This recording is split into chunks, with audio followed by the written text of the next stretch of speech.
বর্তমান সময়ে পাণিপাগ বিভাগ পক্ষর মিলিଥିବା লাটেস্ট খবর অনুযায়ী কমিব কালবৈশাখীর প্রভাব, বড়িব তাতি। কমিব কালবৈশাখী প্রভাব, 12 তারিখরু বড়িব গরম গুড়গুড়ি। 12 তারিখরু 14 তারিখ পর্যন্ত বিভিন্ন স্থানের অসহ্য গরম গুড়গুড়ি অনুভূত ହେବ। কেতেক স্থানের তাপমাত্রা 40 ডিগ্রি ছুঁইব। সেপটে পাণিপাগ বিশেষজ্ঞ କହିଛନ୍ତି যে পূর্ব দিগরু পবন বহুଥିବା বেড়ে জলীয় বাষ্প বায়ুমণ্ডଳରେ রହୁଛି, ଯାହା ଫଳରେ ଗୁରୁବାର ଅର୍ଥାତ୍ ଆଜି ରାତି ପର୍ଯ୍ୟନ୍ତ କାଳବୈଶାଖୀର ପ୍ରଭାବ ରହୁଛି। ତେବେ ଆସନ୍ତୁ ବର୍ତ୍ତମାନ ସମୟର ପାଣିପାଗ ବିସ୍ତୃତ ଖବର ଉପରେ ନଜର ପକାଇବା। କିନ୍ତୁ ତା ପୂର୍ବରୁ ଭିଡ଼ିଓକୁ ଗୋଟେ ଲାଇକ୍ କରନ୍ତୁ ଏବଂ ଭିଡ଼ିଓଟିକୁ ଆପଣମାନଙ୍କ ସାଙ୍ଗସାଥିମାନଙ୍କୁ ବହୁ ମାତ୍ରାରେ ସେୟାର କରନ୍ତୁ। ଯଦି ଆମ ଚ୍ୟାନେଲରେ ଆପଣ ପ୍ରଥମ ଥର ଭିଡ଼ିଓ ଦେଖୁଛନ୍ତି ତାହେଲେ ଏବେ ହିଁ ଚ୍ୟାନେଲକୁ ସବସ୍କ୍ରାଇବ୍ କରି ପାଖରେ ଥିବା ବେଲ୍ ଆଇକନ୍କୁ ପ୍ରେସ୍ କରି ଅଲ୍ ଉପରେ କ୍ଲିକ୍ କରନ୍ତୁ, ଯାହାଦ୍ୱାରା ଆଗକୁ ଏମିତି ପାଣିପାଗ ସମ୍ବନ୍ଧୀୟ ଲାଟେଷ୍ଟ ଅପଡେଟ୍ ଆପଣମାନେ ସର୍ବପ୍ରଥମେ ଆମ ଚ୍ୟାନେଲ ମାଧ୍ୟମରେ ପାଇପାରିବେ।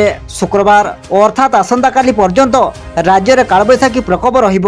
ଭଦ୍ରକ, ଜଗତସିଂହପୁର, କେନ୍ଦ୍ରାପଡ଼ାରେ ଝଡ଼ ବର୍ଷାକୁ ନେଇ ୟେଲୋ ୱାର୍ଣ୍ଣିଂ ଜାରି କରାଯାଇଛି। କାଳବୈଶାଖୀ ବର୍ଷା ସମୟରେ ପବନର ବେଗ ଘଣ୍ଟା ପ୍ରତି 40ରୁ 50 କିଲୋମିଟର ରହିବ। ଏହା ସମେତ ଉପକୂଳ, ଆଭ୍ୟନ୍ତରୀଣ ଓ ଦକ୍ଷିଣ ଓଡ଼ିଶାର 20ଟି ଜିଲ୍ଲାକୁ କାଳବୈଶାଖୀ ବର୍ଷା ନେଇ ୟେଲୋ ୱାର୍ଣ୍ଣିଂ ଜାରି କରାଯାଇଛି।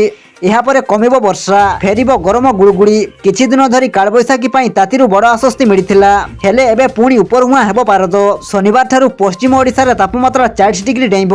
12 ତାରିଖରୁ ଉପକୂଳ ଓଡ଼ିଶା ଗରମ ଗୁଳୁଗୁଳିରେ ଘାଣ୍ଟି ହେବ, ଏଭଳି ଆକଳନ କରିଛି ପାଣିପାଗ ବିଭାଗ।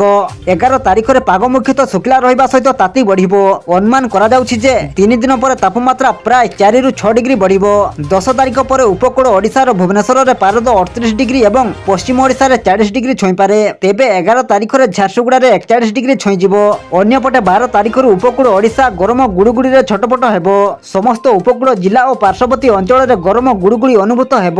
ବାଲେଶ୍ୱର, ଭଦ୍ରକ, ଯାଜପୁର, କେନ୍ଦ୍ରାପଡ଼ା, କଟକ, ଜଗତସିଂହପୁର, ଖୋର୍ଦ୍ଧା, ପୁରୀ, ନୟାଗଡ଼, ଗଞ୍ଜାମ, ଗଜପତି ପାଇଁ ଏଥିଲାଗି ୟେଲୋ ୱାର୍ଣ୍ଣିଂ ଜାରି କରାଯାଇଛି ବୋଲି ଆଞ୍ଚଳିକ ପାଣିପାଗ ବିଜ୍ଞାନ କେନ୍ଦ୍ର ନିର୍ଦ୍ଦେଶିକା ଡକ୍ଟର ମନୋରମା ମହାନ୍ତି ସୂଚନା ଦେଇଛନ୍ତି।